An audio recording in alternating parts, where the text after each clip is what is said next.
Queridos, nós queremos convidá-los a abrir agora a Palavra de Deus, aí onde você está, na sua casa. Abra a Escritura no Salmo 46. Nós iremos fazer a leitura nesse instante. Salmo de número 46. Ao mestre de canto dos filhos de Corá, em voz de soprano, cântico. Deus é o nosso refúgio e fortaleza, socorro bem presente nas tribulações. Portanto, não temeremos, ainda que a terra se transtorne e os montes se abalem no seio dos mares, ainda que as águas tumultuem e espumejem, e na sua fúria os montes se estremeçam. Há um rio cujas correntes alegram a cidade de Deus, o santuário das moradas do Altíssimo. Deus está no meio dela, jamais será abalada. Deus a ajudará desde antemanhã. Bramam nações, reinos se abalam. Ele faz ouvir a sua voz e a terra se dissolve. O Senhor dos Exércitos está conosco. O Deus de Jacó é o nosso refúgio. Vinde contemplai as obras do Senhor, que assolações efetuou na terra. Ele põe termo à guerra até os confins do mundo. Quebra o arco e despedaça a lança. Queima os carros no fogo. Aquietai-vos e sabei que eu sou Deus. Sou exaltado entre as nações, sou exaltado na terra. O Senhor dos Exércitos está conosco. O Deus de Jacó é o nosso refúgio. Até aqui a leitura da palavra de Deus. Oremos mais uma vez. Pai querido, nós pedimos iluminação do Teu Espírito Santo na compreensão da Tua palavra.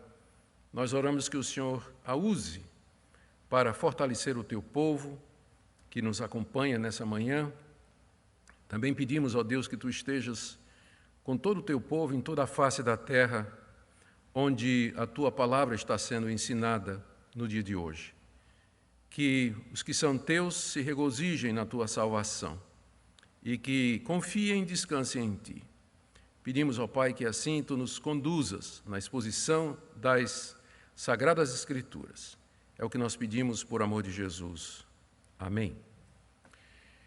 Queridos, esse salmo foi o salmo que inspirou Martinho Lutero, durante a Reforma Protestante, a compor um dos hinos mais conhecidos no meio protestante, que é exatamente o famosíssimo Castelo Forte. Lutero se inspirou particularmente nas palavras de abertura desse salmo, no verso 1, Deus é o nosso refúgio e fortaleza, socorro bem presente nas tribulações.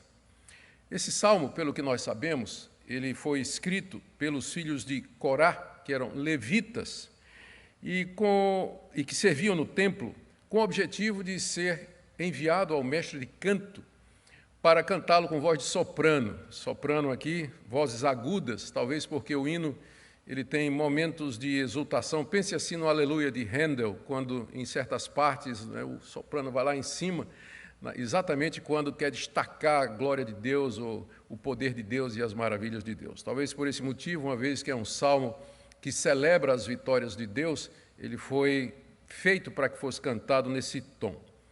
E era para ser entoado durante as reuniões do povo de Deus no templo. Ele tem 3 estrofes, é uma divisão bem natural do salmo, e cada uma delas repete o tema central do salmo, que é Deus é nosso refúgio. Aparece no verso 1, Deus é nosso refúgio. Aparece no verso 7, Deus é nosso refúgio. Aparece no verso 11 também, Deus é nosso refúgio. São 3 partes, portanto, um salmo cuidadosamente composto. Nós não sabemos ao certo quando esse salmo foi elaborado, mas provavelmente foi durante alguma ocasião em que Deus havia livrado Jerusalém, que estava cercada de inimigos, sem uma única batalha, sem que os israelitas tivessem que ir à guerra, somente pelo seu poder. Quando nós olhamos a história do Antigo Testamento do povo de Israel, particularmente durante o período dos reis, nós encontramos 2 ou 3 situações históricas que podem muito bem explicar a origem desse salmo. Por exemplo, a morte súbita daqueles soldados assírios sob o comando de Senaqueribe. Quem não lembra aquela história, né? Senaqueribe vem, cerca Jerusalém, manda uma carta do rei da Síria para Ezequias, Ezequias fica desesperado porque o exército assírio é muito maior e superior, bem mais poder militar, mas ele vai no templo, levanta a carta diante de Deus e diz: ó Deus, isso aqui é uma afronta contra o Senhor. E Deus, então, naquela noite, dispersa o exército assírio. Cerca de 185 mil soldados morreram naquela noite de um mal súbito, e Senaqueribe teve que se retirar completamente derrotado. Uma outra situação possível é quando Deus confundiu o exército dos moabitas e dos amonitas, de forma que eles se mataram e o que sobrou fugiu, durante uma tentativa de invasão em Jerusalém, quando o rei Josafá, defendendo Jerusalém, por ordem de Deus, marcha contra os exércitos em louvor e adoração, e sem que tivesse matado um único inimigo, Deus faz com que eles briguem entre si e eles vão embora numa confusão e num temor e num terror que Deus havia incutido aos seus corações. Essa história está no segundo livro das Crônicas. Numa dessas ocasiões, ou numa ocasião similar, é que os filhos de Coré, ou de Corá, eles compuseram esse salmo de confiança e de vitória em Deus. Portanto, esse é um salmo para ser cantado sempre pelo povo de Deus, particularmente quando ele se vir cercado de inimigos poderosos, para que ele lembre do livramento de Deus, que lembre da história de como Deus vence os inimigos do seu povo e lhes dá a vitória. Como nós também estamos nesses dias, cercados, amedrontados, ameaçados, incertos com relação ao futuro, diante de inimigos maiores e mais poderosos do que nós. É sempre hora, então, de lembrar o que diz esse salmo: Deus é o nosso refúgio, fortaleza, socorro bem presente nas tribulações. Como eu disse, esse salmo tem 3 partes. A primeira parte, o salmo nos mostra quem Deus é e o que é que isso significa para nós. Está aí do verso 1 até o verso 3. A segunda estrofe, onde Deus mora e o que é que isso significa para nós, do verso 4 até o 7, perdão. E a terceira e última parte, o que é que Deus fez e o que é que isso significa para nós, do verso 8 até o verso 10. Vamos ver cada uma dessas partes na expectativa de que Deus nos console, nos encha de esperança no meio dessa grande provação a qual nós estamos submetidos. Primeira estrofe, do verso 1 a 3, quem é Deus e as suas implicações. Deus é o nosso refúgio e fortaleza, socorro bem presente nas tribulações. Portanto, a implicação, não temeremos, ainda que a terra se transtorne e os montes se abalem, no seio dos mares, ainda que as águas tumulteiem e espumejem, e na sua fúria os montes se estremeçam. Aqui, você nota que os salmistas, eles estão comparando Deus a um refúgio e uma fortaleza. Verso 1. Fortalezas eram cidades fortificadas, fortemente muradas e muito bem preparadas militarmente, a ponto de ser praticamente impossível, ou senão muito difícil, que elas fossem conquistadas e destruídas.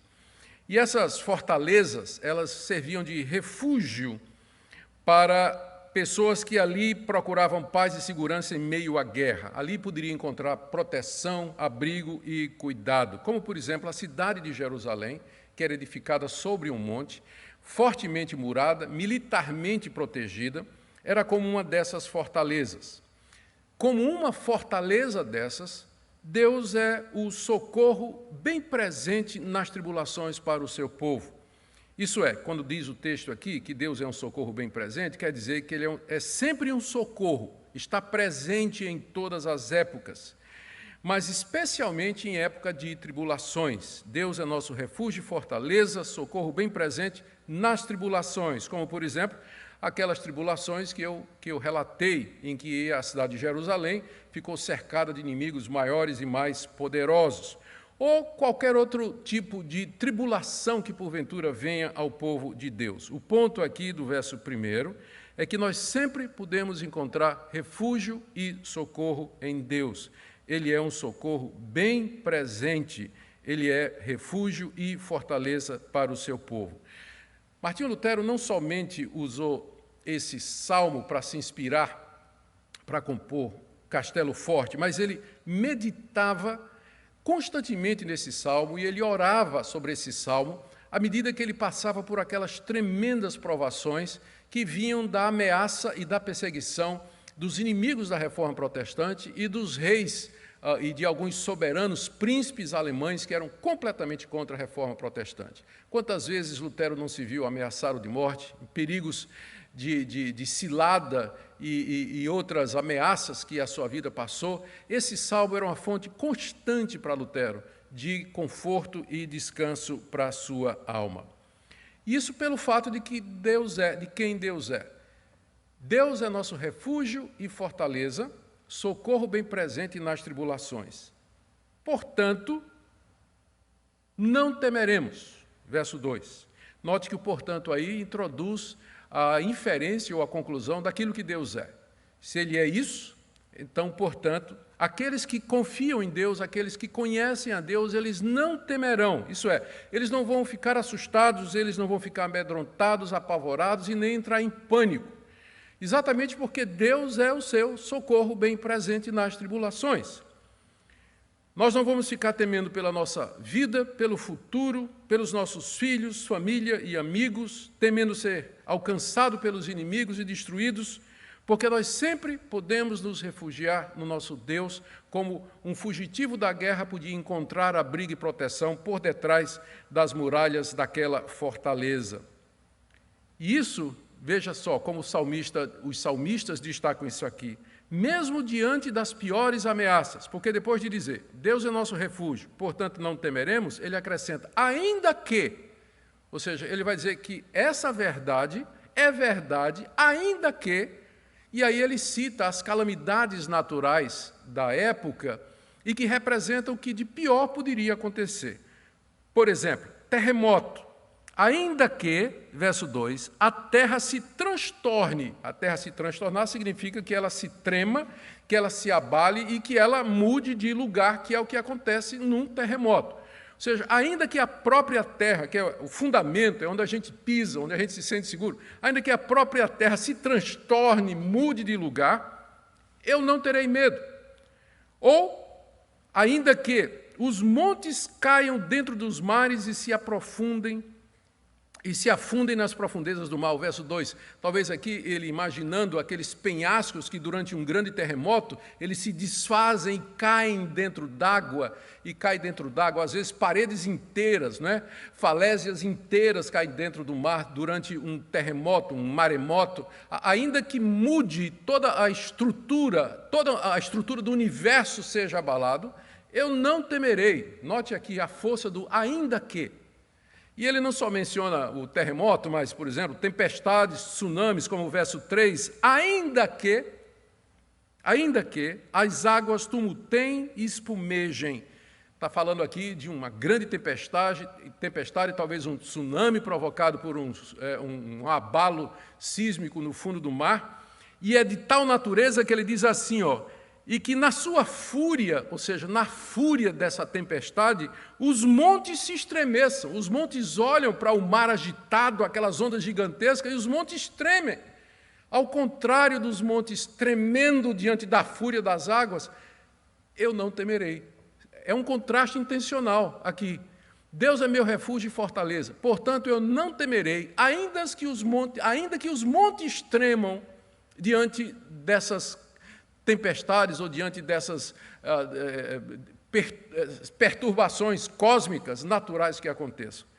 Esse é o peso aqui dessa primeira parte. O ponto que ele está dizendo aqui, o que ele quer dizer, é que, ainda que o pior aconteça, ainda que o não esperado venha, ainda que o temido ocorra, ainda que Deus continua sendo o nosso refúgio e fortaleza, portanto, eu não temerei.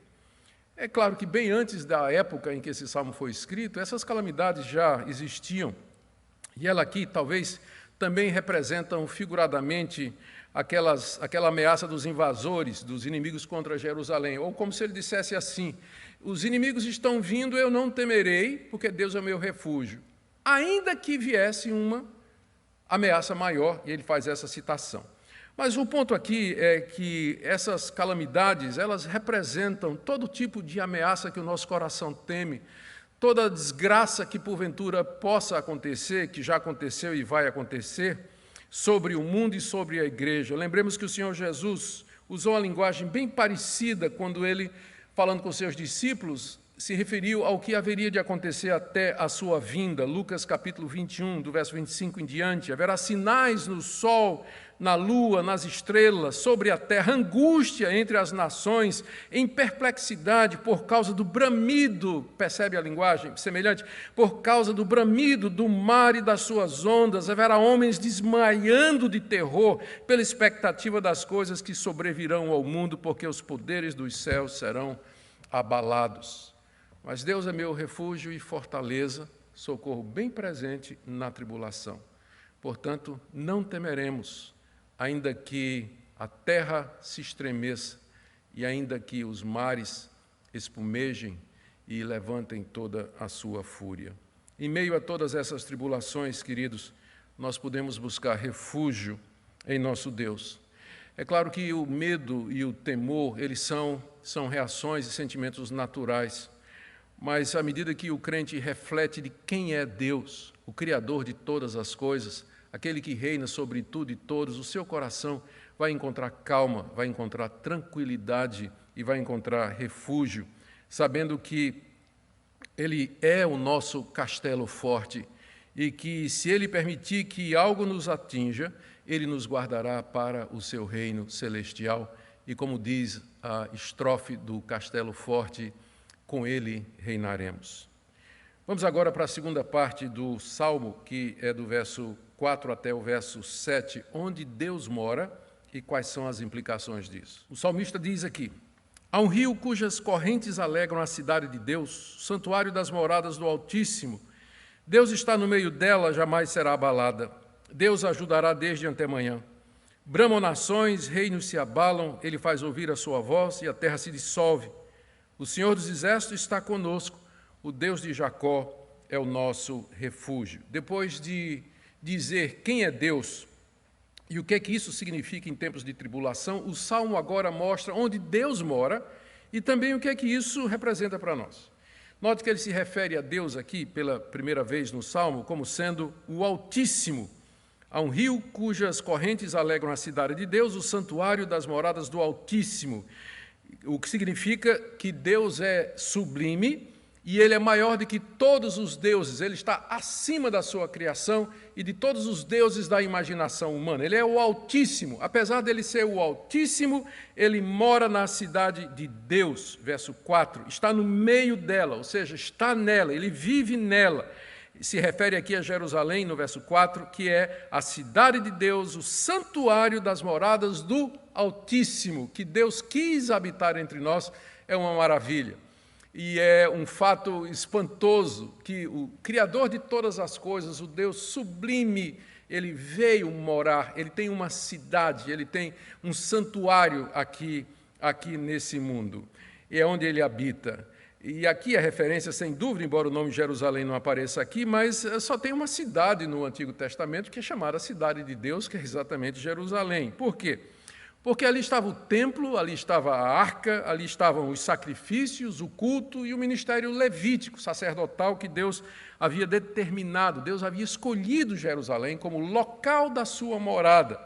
E era ali que Deus se revelava, era ali que Ele era adorado, era ali que os sacrifícios eram oferecidos, como Ele havia estabelecido através de Moisés e, posteriormente, através de Davi. Jerusalém era sua casa. Mas você nota que o salmista provavelmente tem em mente uma outra Jerusalém, porque ele diz aqui no verso 4 que há um rio cujas correntes alegram a cidade de Deus, o santuário das moradas do Altíssimo. Não tinha rios em Jerusalém, não tinha rio nenhum cortando a cidade. Então, ao que o Salmo se refere aqui? Os estudiosos entendem que aqui os filhos de Corá estão fazendo uma combinação de Jerusalém com o Jardim do Éden. Lá no Jardim do Éden está dito, em Gênesis 2, 10 a 14, diz lá que o jardim era cortado por 4 rios e um deles saía para regar o jardim que Deus havia plantado. Aquele jardim onde Deus passeava e conversava com Adão, e que era a sua moradia aqui. Então, essa fusão de Jerusalém com o jardim tem um propósito, que é dizer, Deus habita no meio do seu povo, desde o Éden até aqueles dias, até os dias de Jerusalém. E de Deus corre um rio. Essa passagem é muito bonita. Há um rio cujas correntes alegram a cidade de Deus. Essa cidade aqui não pode ser, como eu disse, a Jerusalém terrena somente, porque não tinha rios ali. Mas é uma referência, então, ao rio da graça, o rio do favor de Deus, da sua misericórdia. É o rio que enche os nossos corações de esperança e de confiança em meio às tribulações e privações dessa vida. E quais são as consequências disso, então? Deus, o Altíssimo, ele habita no meio do seu povo, desde o jardim do Éden até os tempos em que o Salmo foi escrito, até Jerusalém. Com isso dizendo, Deus sempre esteve no meio do seu povo, e dele sai um rio que alegra o seu povo, um rio que abençoa a sua morada, o rio da graça, o rio do favor de Deus. 3 consequências o Salmo apresenta disso. Primeiro, no verso 5, Deus está no meio dela, jamais será abalada. Exatamente porque Deus habita no meio do seu povo, a sua morada, as moradas do Altíssimo, jamais serão abaladas.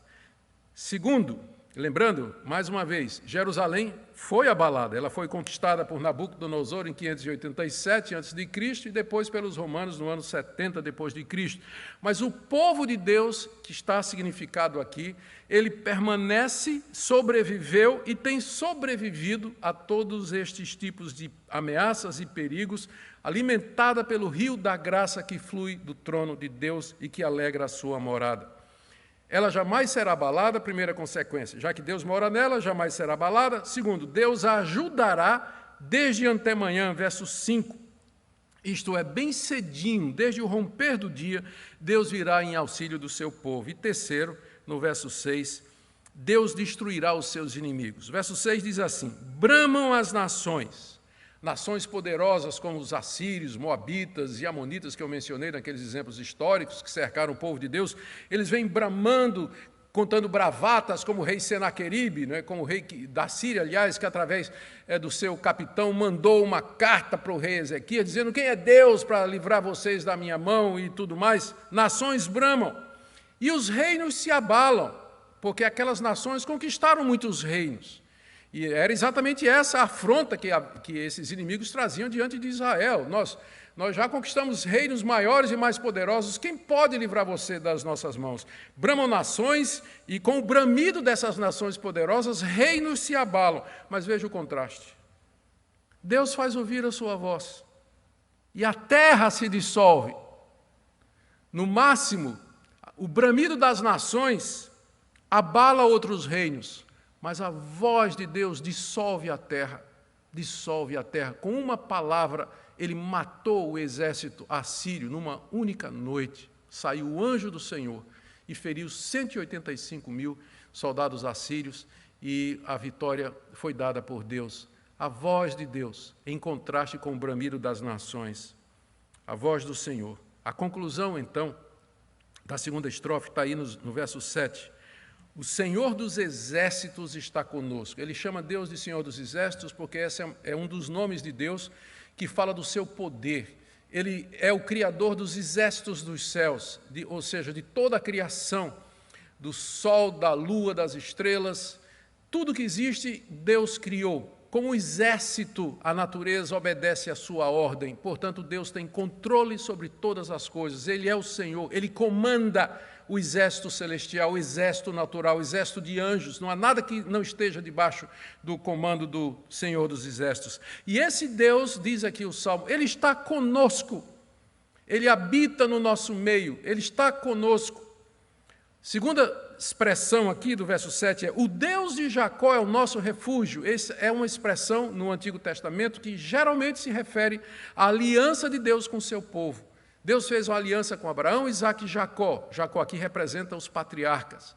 E essa aliança é uma aliança de que ele seria o Deus do seu povo, e que seu povo haveria para servi-lo, e a ele somente, e que Deus prometia abençoar o seu povo, guardar e proteger seu povo. E foi uma aliança selada com sangue de animais, em sacrifícios feitos no templo, mas que aponta também para o fato de que Deus,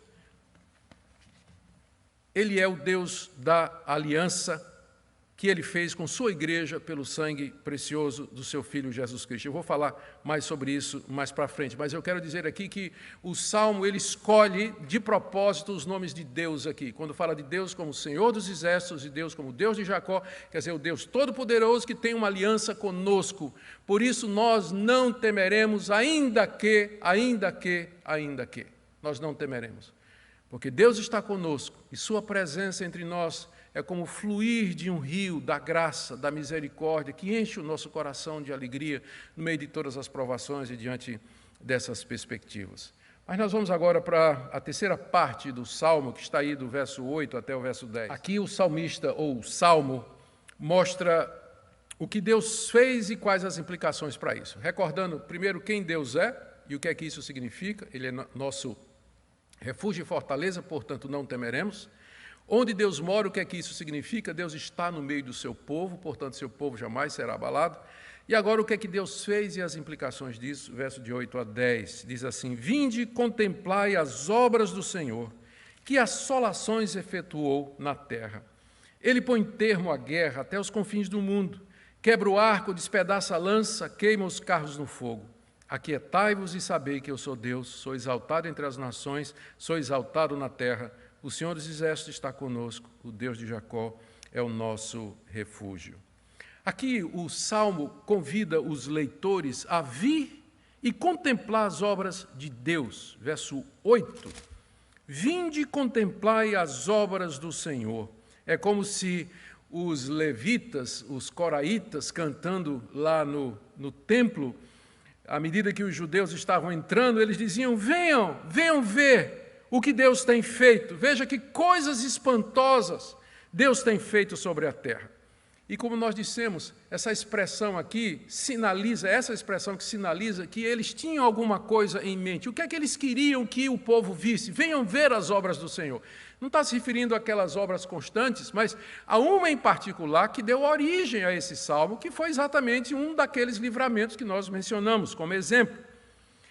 E em seguida, então, ele explica, não é? Ele faz referência a algo que Deus fez recentemente e ele explica precisamente que foi uma libertação de uma invasão. Veja os termos que ele diz. Primeiro, ele diz assim: vinde contemplar as obras do Senhor, que assolações ele efetuou na terra. Uma ação de Deus na terra promovendo a assolação dos exércitos inimigos.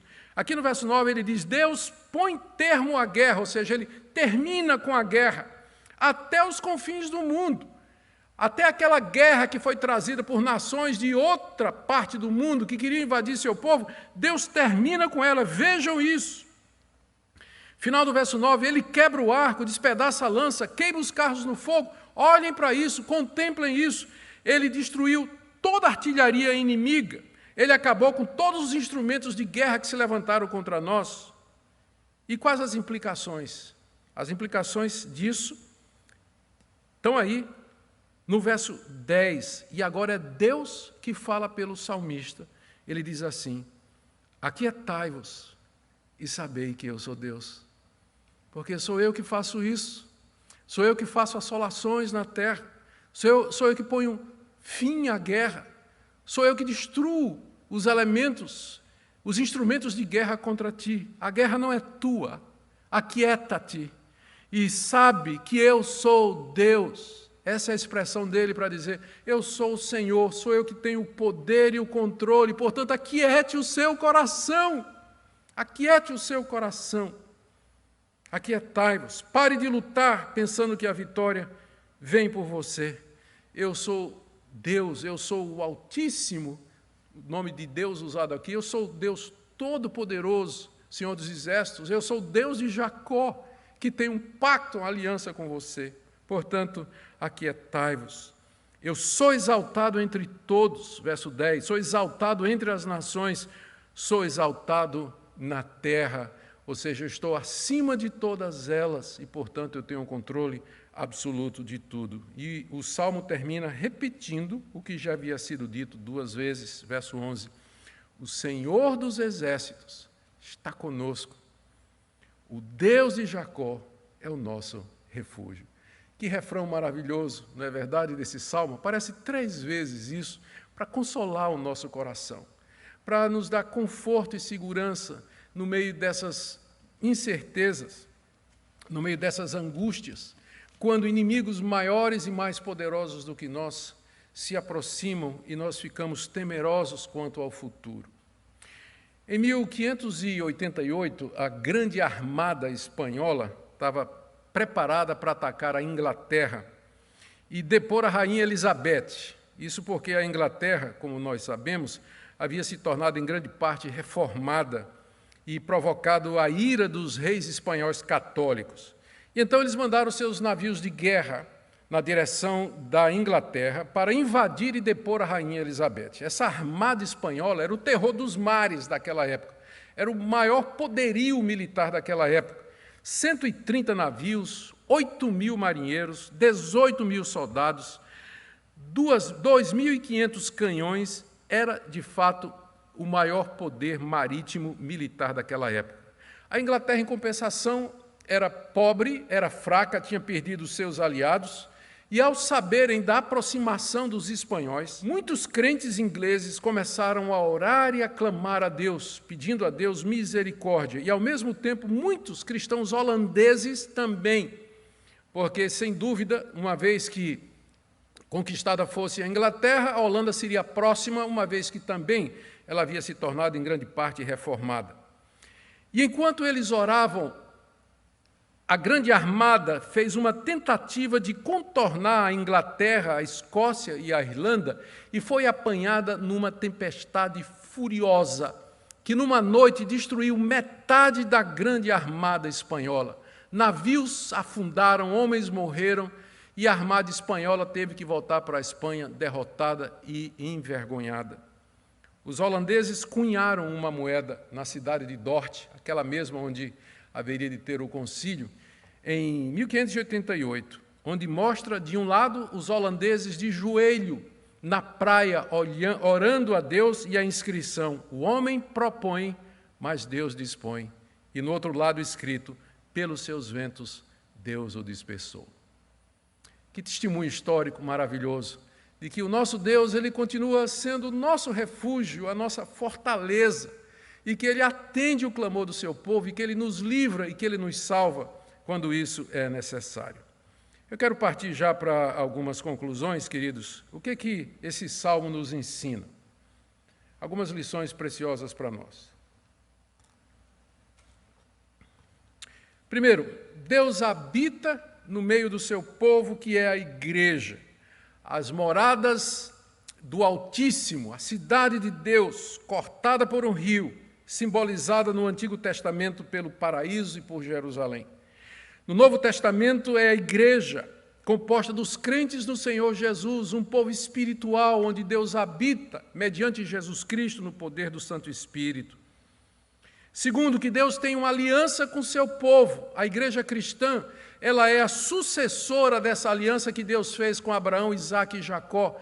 Todo crente em Jesus Cristo, que tem a mesma fé que Abraão teve, ele é descendente espiritual de Abraão. Deus tem um pacto conosco, que foi agora renovado na nova aliança mediante o sangue precioso do Senhor Jesus.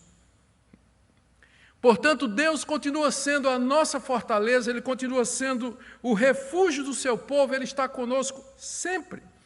Ainda que as calamidades venham, ainda que os nossos temores se confirmem, Deus continua sendo o nosso Deus, mesmo diante das piores ameaças, dos mais terríveis inimigos, as mais horríveis calamidades e os mais cruéis flagelos.